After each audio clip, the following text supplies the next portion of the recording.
Rally করা যাবে না। ওরে বাবা, র্যালি করলে গুনাহ হয়ে যাবে। আপনারা র্যালি করেছেন, গুনাহ হয়েছে?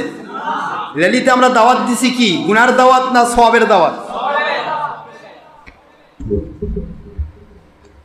র্যালির দাওয়াতটা দিয়ে দিই আপনাদের। র্যালি করলে কি ফায়দা হয় দেব না? মনে হয় না আপনারা চাচ্ছেন না। চাচ্ছেন? র্যালির কি মর্যাদা দেখি তো, র্যালিতে কি কয়? বিশাল বড় হাদিস পড়বো। حدثني هو زهير بن حرب رحمة الله عليه قال حدثنا عثمان بن عمر رحمة الله عليه قال حدثنا إسحاق رحمة الله إسحاق بن إبراهيم رحمة الله عليه أخبرنا النضر بن إسماعيل رحمة الله عليه كلاهما عن إسرائيل رحمة الله عليه عن أبي إسحاق عن البراء قال اشترى أبو بكر من أبي رحلة رحمة الله ب13 درهما وساق الحديث بمعنى حديث زهير عن أبي إسحاق قال في حديثه من رواية عثمان بن عمر رحمة الله عليه فقدمنا المدينة ليلا فتنازعوا أيهم ينزل عليه رسول الله صلى الله عليه وسلم فقال أنزل على بني النجار أخوان عبد المطلب أكرمه بذلك فصعد الرجال والنساء فوق البيوت وتفرق الغلمان والخدام للطرق ينادون يا محمد يا رسول الله يا محمد يا رسول الله সাল্লাল্লাহু আলাইহি ওয়াসাল্লাম। অনেক বড় হাদিস বাবাজিরা, একটু বোঝার চেষ্টা করবেন। আমার নবীজি পাক সাল্লাল্লাহু আলাইহি ওয়াসাল্লাম যখন মদিনাতুল মুনাওয়ারায় পদার্পণ করলেন, আস্তে করে আগমন করলেন, ইয়াসরিব মদিনা হয়ে গেল। জোরে জোরে বলুন সুবহানাল্লাহ। আমার আল্লাহর বন্ধু যখন ইয়াসরিবে চলে গেলেন, মহিলারা তারা ছাদের উপর থেকে, পুরুষেরা পুরা রাস্তা, হাজার হাজার হাজার হাজার হাজার হাজার পুরুষেরা আমার নবীজি মদিনা আগমন করেছেন, এই জন্য সকলে র্যালি আনন্দ মিছিল শুরু করে দিলেন। আর মাঝে মাঝে বলতেছেন ইয়া মুহাম্মদ ইয়া রাসূলুল্লাহ, ইয়া মুহাম্মদ ইয়া রাসূলুল্লাহ, ইয়া রাসূলুল্লাহ বলা যাবে না। যারা বলে এরা সহিহ হাদিস অস্বীকারী পাকা পাকা মুসলমান। ইয়া মুহাম্মদ ইয়া রাসূলুল্লাহ। সহিহ মুসলিম শরীফের হাদিস বানানো গল্প করছি না বাবা। সহিহ মুসলিম শরীফে হাদিস নম্বর 7241 নম্বর হাদিস, বাতিল 72 ফেকার দেড় ব্যাটারি। এরা শুনুন, দেড় ব্যাটারি মানে ঘটঘটে লড়ে, 2ও নয় 3ও নয়, অর্ধেক, 1 আর 1.5, দেড় কালে লড়ে। দেখেন হাদিস নম্বর 7241 নম্বর হাদিস, বাবু ফি হাদিসের হিজরত নামক অধ্যায়, মুসনাদে আবি ইয়ালা হাদিস নম্বর 116। আপনারা অসংখ্য হাদিসে পাবেন এই হাদিস।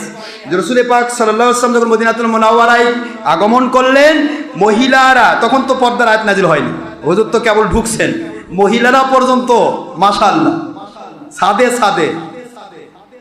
এখন আমি দেখি, আমরা যখন র্যালি করি তখন বিভিন্ন মহিলারা বিভিন্ন জায়গাতে বোরকা পরে পরে দাঁড়িয়ে থাকে। আলহামদুলিল্লাহ, তখন পর্দা ছিল না, তার পর্দা সারা করছে, এখন পর্দা আছে, তারা দাঁড়িয়ে থেকে দেখতেছে। কি ঠিক আছে না? তাহলে সুন্নতগুলি ঠিক আছে তো নাকি? তাহলে আমাদের র্যালি বোধহয় ভুল না সঠিক? তাহলে হুজুরের আগমনে র্যালি করা যাবে, এতে কোনো সন্দেহের অবকাশ নেই। পৃথিবীর কেউ নাজায়েজ বলে নাই, একমাত্র ওহাবি খারেজি বাতিল 72 ফেরকা ছাড়া। আর এজন্য আমাদের কেউ করে এটা নাজায়েজ বলে নাই। অনেকে করেনি, না করতে পারে, অনেকে অনেক আমল করে না, কিন্তু নাজায়েজ বলেননি। ঠিক আছে তো বাবা? তাহলে যেই জিনিসটা মনে রাখবেন, যা দাওয়াত, যা আমল করা জায়েজ, তার দাওয়াত দেওয়াও মনে থাকবে তো। যা আমল করা ফরজ, দাওয়াত দেওয়া, নামাজ ফরজ, আজান দেওয়া কি নফল, আজান দিতে হবে। আজান আগে দেন না নামাজের পরে দেন? এই জন্য আমরা র্যালি করেছি আগে, আমল করতেছি পরে। এমন কিছু দিক নাই যেদিকে আপনি ঢুকতে পারবেন, সকল দিক থেকে আমি বেড়া দিয়েছি দলিল আর আদিল্লা দিয়ে। কুল হাতু বুরহানাকুম ইন কুনতুম সাদিকিন, সূরাতুল বাকারা 111, সূরাতুন নামল 64 খুললেই পাবেন। আমার আল্লাহ বলেন দলিল পেশ করো যদি তুমি কোনো কিছু বলো। আমরা বলতে গিয়ে দলিল দেই না দলিল ছাড়া আমল করি? বাবারা আর বলবো না, অনেক সময় লেগে যাবে। তাহলে আমরা কি পাইলাম? যে আমার নবীজি পাক সাল্লাল্লাহু আলাইহি ওয়াসাল্লাম, ওনার জন্য ঈদে মিলাদুন নবী পালন করা হাদিসে আছে না নাই? কোরআনে আছে না নাই? যারা বলছে নাই, ওরা নাই, ওরা ওই যে দাম নিব এতটুকু হাত, এক হাত বউ, 1.5 হাত কলসি। কথা কথা কন নাই। এখন 1.5 হাত কলসির মধ্যে হাত দিছে বউ। এই যে দেখেন মাথার থেকে উপর কলসি, কলসির উপর হাত দিয়ে এখন আংটি খুঁজতেছে, হাতের আংটি পড়ছে তো, এই কলসির তলা কিন্তু নিচে 1.5 হাত, আর হাত আধা হাত। এরকম কই কই কই কই কলসির তো তলাই নাই। আসলে কলসির তলা নাই না ওর হাত নাই? এই ডার ব্যাটারি মুন্সিরা কয় নাই নাই নাই, ওর বাপের কেতাবত নাই কিন্তু ওর দাদাগিরি কেতাবত আছে, আছে কিন্তু ওদের অতদূর মতো হাত পৌঁছে নাই।